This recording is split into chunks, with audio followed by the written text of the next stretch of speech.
This is for the Black men that are harassing and threatening me because they found out I have a half-white son.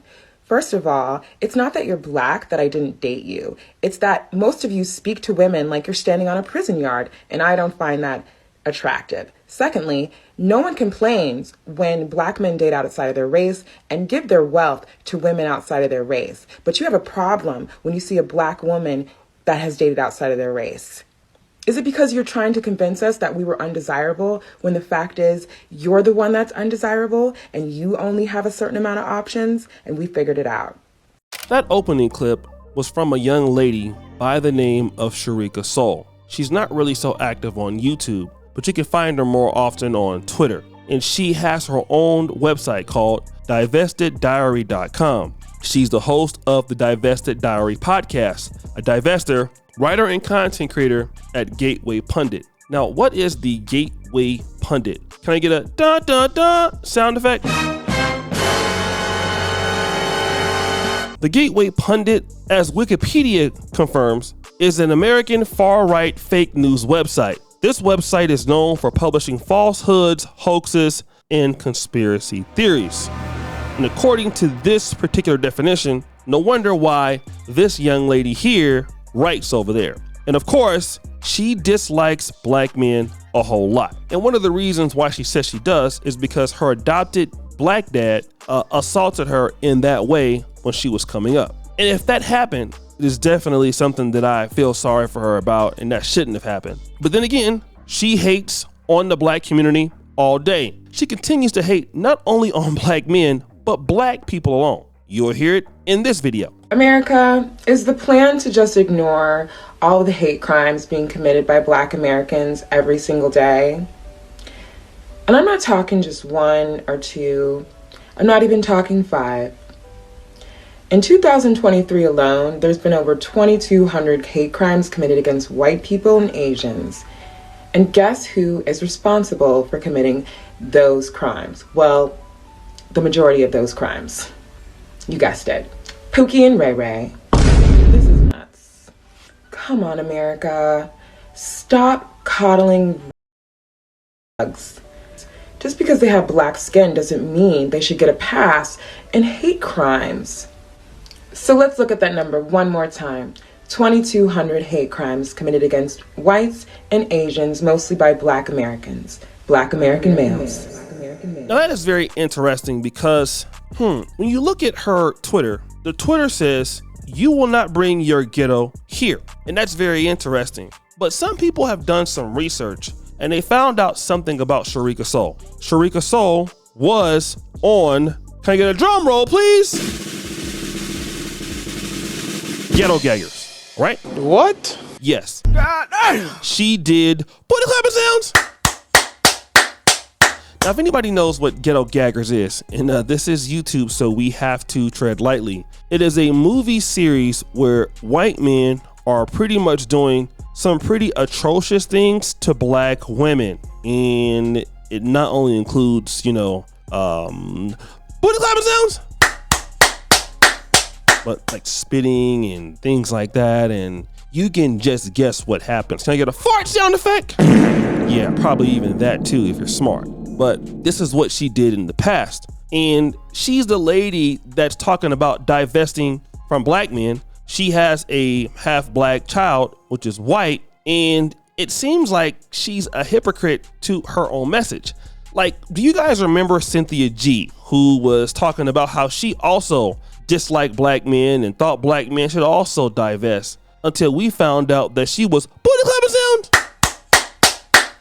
with Robert Perkins. And she got basically found out. And when she got found out, she had to come out and say this. So what's going on is this is being framed in a certain way to basically say that I met a man, Rob, and within 3 months I chose to go get pregnant by him. So I'm being told that I'm a hypocrite. I'm being told that I've somehow shows a man with a dusty beta male. I understand that I said certain things and messages out of anger. And like I said, I don't have a choice but to take responsibility for that because I did say certain things. Now, do I think that this man is a beta male? Absolutely not. Did I meet him and then within 3 months decide and plan to be pregnant by him? Absolutely not. I certainly didn't do that. But there is a text message where obviously I did talk about some conversations that we had, and I did say that we had a conversation about that. And that's because I met him and spoke to him and learned that he was a very intelligent man. I liked his character. I still like his character. Stop the cap. So let me just kind of go back to what she tried to clap back to, Sharika Souls, okay? She's on social media, you know, making a lot of content that is very controversial against African Americans and black men in particular. And she says this, okay? I'm not the watermelon chick, but I am Miracle. I was 18. So I don't know who the watermelon chick was, but Miracle must have been her name at the time that she was, you know, doing whatever she was doing. I'm not sure why people think it's a secret or something I'm not aware of when I had to sign a contract and the videos were distributed to stores across America. If it was 5 years ago, okay, but I'm 38 now. Y'all are being pervs. But still, this is her trying to act like it's somebody else's fault. Let me just say this. If you're 18-year-old, right, and you commit crime, well, you're still an adult. You don't get to say, well, you know what? At 38, I killed somebody and I was 18. Well, of course you can grow and you can develop then, right? But see, the one thing that is true, you still had a preference for worshiping white men then, and it seems like you have a preference for worshiping white men now, and that vitriol that you had towards black people is still the same probably then than you have now. Now, let me just say this real quick. If a black man goes around with that sort of vitriol that this woman has, oh, he's gonna get kicked off the internet. You know, look at all the hatred that you had for Kevin Samuels, who was nowhere near as bad as her or Cynthia G. But then again, these ladies who go around, you know, trying to kiss up to the other side, and I'm talking about white America, and you have a half white child and still you seem to still not have a white husband, but you want ladies to divest and become like you. And I just have a question for a woman like this. Do you think they actually respect you? And this is probably what you're going to understand. Once that happens, listen to what I'm about to say. You get into a relationship with somebody in another community and you talk down on your own community in the way that you do. And yes, we have our problems. And yes, we are definitely not the strongest that we've been.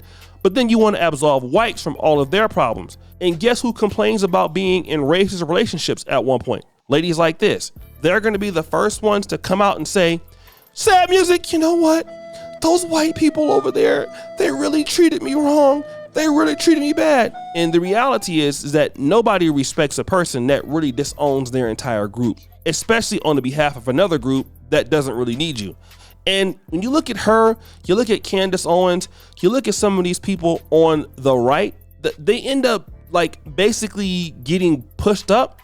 And then once they have a crash, they crash really hard.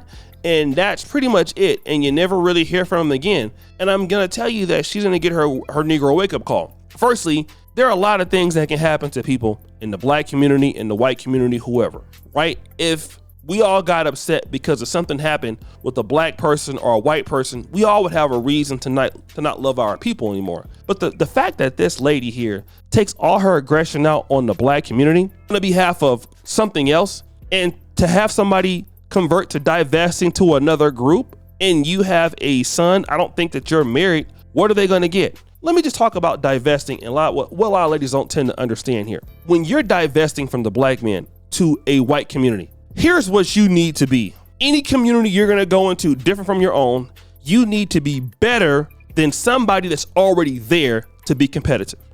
That's what you have to be, okay? Either you're going to get with somebody that couldn't get somebody in their community and then they chose you, but if they're competitive in their community, you got to beat them. Let me give you an example. Foreigners, when they come to America, in order for them to get an advantage over an American, they have to work harder. They're not citizens. They probably can't speak English as good. They don't know the culture.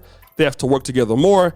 they have to put in an enormous amount of work to catch up. If you're coming from any community going to divest and you want a man that has some options, you're gonna need to beat that lady in his community. That's just simple as what it is, which is why a lot of ladies who talk like this, you never see the white man that they have. This is why David Carroll, rest in peace, used to always make a video or a reference called Where's Waldo? These are the ladies that talk down on black men and tell somebody you'll get a white man, but you never see their white man. I'll tell you why you don't see them, because they just don't exist, right? Anybody who has to talk like this doesn't have a white man. They just don't have it, right? Because you wouldn't need to come on here and waste your time hating on the black community if you had a white man. And furthermore, what is the reasoning for people who've divested from black America? Why do you feel the need that you need to keep talking down about it? If you've left, leave. You know, you're so focused on a community that you're not a part of anymore. It's kind of like, you know, you quit a job and you go outside the workplace every day and talk about how bad it is, but you've quit, but you don't work there anymore, right? You should have moved on with your life. It didn't work out, and go live your life somewhere else. That's not what these divestors do. And what I believe these divestors who are talking like this, they are secretly in love and still dealing with, in some sort of sexual way, black men. It just has not been talked about. So guys, what do you think? It's your boy O'Shea Duke Jackson back at it again with another episode of The Celebrity Junk. I really appreciate you for all that you do. Subscribe, hit the bell. We're out.